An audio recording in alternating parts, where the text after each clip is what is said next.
One आज हम शुरू करेंगे केस स्टडी क्वेश्चन जो कि टॉपिक मैक्सिमा और मिनिमा से है। ठीक है, चलिए पहले स्टेटमेंट रीड करते हैं। The school canteen wants to produce cylindrical juice cans for the athletic meet. Each can must hold exactly 54 pi cubic centimetre of juice. एक कैन में कितना जूस आ सकता है? 54 पाई क्यूबिक सेंटीमीटर।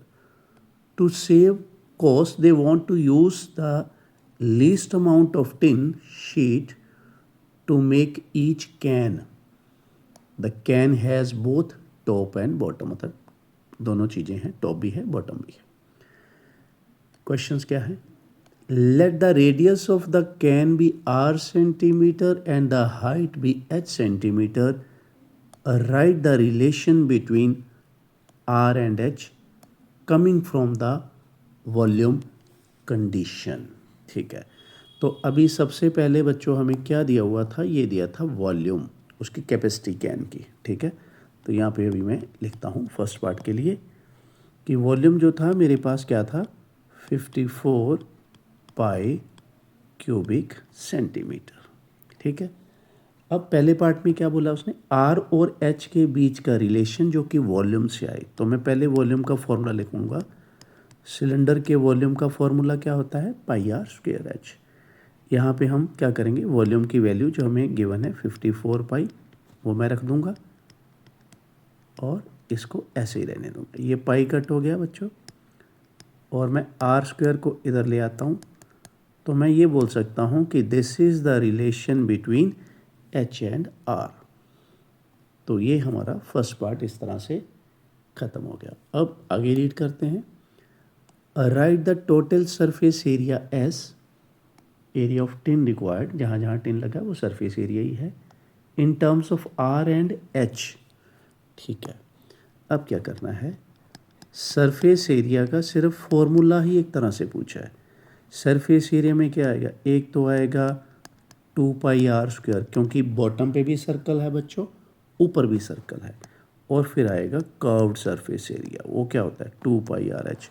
तो सेकंड पार्ट में सिर्फ यही चीज़ की डिमांड थी। ये हमारा हो गया सेकंड पार्ट। अब आते हैं थर्ड पार्ट की ओर। Eliminate H to write the surface area in terms of R only.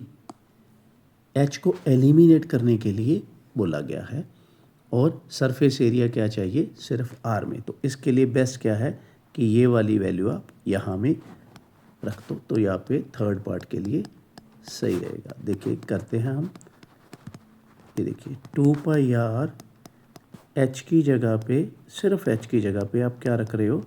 54 are square, क्योंकि एच को हम एलिमिनेट करना चाहते हैं थर्ड पार्ट में। एक आर बच्चों कैंसिल कर लो और ऊपर मल्टीप्लाई करके देखना ज़रा, ये आ गया। तो ये उसकी डिमांड हमारी जो है थर्ड पार्ट की, वो पूरी हो चुकी है। 2 पाई आर स्क्वायर और क्या आ रहा है? Plus 108 pi by r. Third part हमारा कंप्लीट हो गया। चलिए फोर्थ पार्ट पढ़ते हैं। Find the value of r that minimises s. तो अब ये मेन पार्ट मैक्सिमम मिनिमा में आया है, जिसमें हमें पता है कि डेरिवेटिव करना पड़ेगा, हमें उससे वैल्यूज़ निकालनी पड़ेंगी मिनिमम जो भी आर के आएंगे। तो यहाँ बच्चों इसका मैं डेरिवेटिव करता हूँ विद रिस्पेक्ट टू आर। ठीक है, तो ये आ गया 4 पाई आर, ये आ गया minus 108 pi by r square. ठीक है, अब क्योंकि हमें यहाँ से वैल्यू लेनी है, क्रिटिकल पॉइंट्स वगैरह निकालने हैं, तो इसको करो इक्वल टू 0।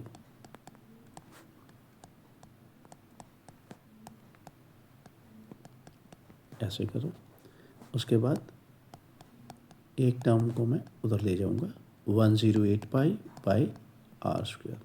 यहाँ पे थोड़ी बहुत कैंसिलेशन हो जाएगी, पाई चला गया और ये 27 के टेबल पे 108, और मैं क्या करूँगा? आर स्क्वायर को ले जाऊँगा लेफ्ट हैंड साइड पे, तो ये बनेगा आर क्यूब। ठीक है, और यहाँ क्या है? 27। तो आर कितना आ जाएगा? 3। ठीक है, आर आ गया 3। मगर अभी हमने कुछ मैक्सिमम मिनिमम कुछ फैसला नहीं किया, अभी हम करेंगे डबल डेरिवेटिव ऑफ एस, ठीक है ना।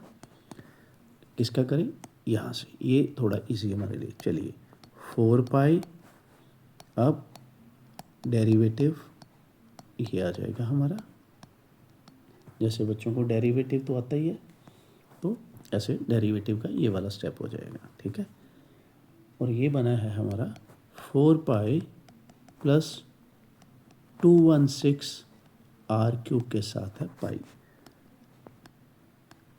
यहाँ पे हम क्या करते होते हैं, डबल डेरिवेटिव टेस्ट में आर की वैल्यू रखते हैं, ठीक है। यहाँ पे मैंने आर की वैल्यू रख दी। अब आपको ज़्यादा कैलकुलेशन करने की ज़रूरत नहीं है, क्यों, क्योंकि ये पॉजिटिव ही आएगा, नेगेटिव के तो चांसेस ही नहीं है। और जब ये पॉजिटिव आता है तो हम क्या बोलते हैं कि s is minimum at r is equal to 3, मतलब जब रेडियस 3 है तब सरफेस एरिया मिनिमम होगा, ठीक है। ये हमारा हो गया बच्चों फोर्थ पार्ट, जैसे कहा था find the value of r that minimises s. अब पढ़ते हैं fifth part, find the corresponding height h. तो जैसे जो हमने आर निकाला है उसकी मदद से एच क्या आएगा, तो अब मैं आपको यहाँ पे थोड़ा दिखाता हूँ। ये देखिए बेटे, ये आर की वैल्यू जो है हम यहाँ पे रखने वाले हैं, क्योंकि अभी एच पूछा है ना, तो मैं यहीं कर दूँ h is equal to 54, r की वैल्यू हमने रख दी 3 स्क्वायर। तो ये देखिए क्या आ गया, एच आ गया हमारा 6 सेंटीमीटर। चलिए ये पार्ट भी हमारा फिनिश हो गया। अब पढ़ते हैं last part, calculate the minimum surface area. Surface area कितना आया, तो सरफेस एरिया हमारा कहाँ पे, ये रहा।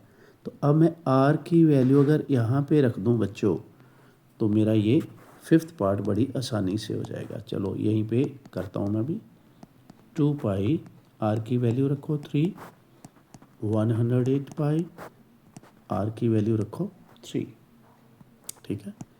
यहाँ पे ये कैंसिल हो गया 36, और ये बन गया 9 2 18, 18 पाई, ठीक है, 18 पाई, और यहाँ पे क्या है 36 पाई, तो ये बन गया 54 पाई, 54 पाई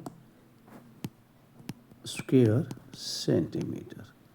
तो इसी के साथ बच्चों ये हमारा जो है केस स्टडी यहाँ पे क्या है फिनिश होता है, ठीक है। और फिर मैं अब आगे पोस्ट करूँगा नेक्स्ट केस स्टडी, आप उसको ट्राई करना। उसके बाद 24 आवर्स के बाद जैसे ही शेड्यूल अलाउ करेगा तो मैं उसका सोल्यूशन डालूँगा, आप वेरीफाई कर लेना। तो इसी प्रोसेस में हम चलते रहेंगे, ज़्यादा से ज़्यादा केस स्टडीज़ करते रहेंगे ऑन डेली बेसिस। तो कृपया आप क्या करें, इसको लाइक करें हर एक वीडियो को, अगर आपको पसंद आ रहा है कंटेंट शेयर करें अपने दोस्तों के साथ, अपने कुलीग्स के साथ जो भी व्यूअर्स हैं, और ज़्यादा से ज़्यादा सब्सक्राइब करें ताकि हम इस प्रोसेस को एंड तक कंटिन्यू करते रहें, ठीक है। Thank you very much and have a nice day.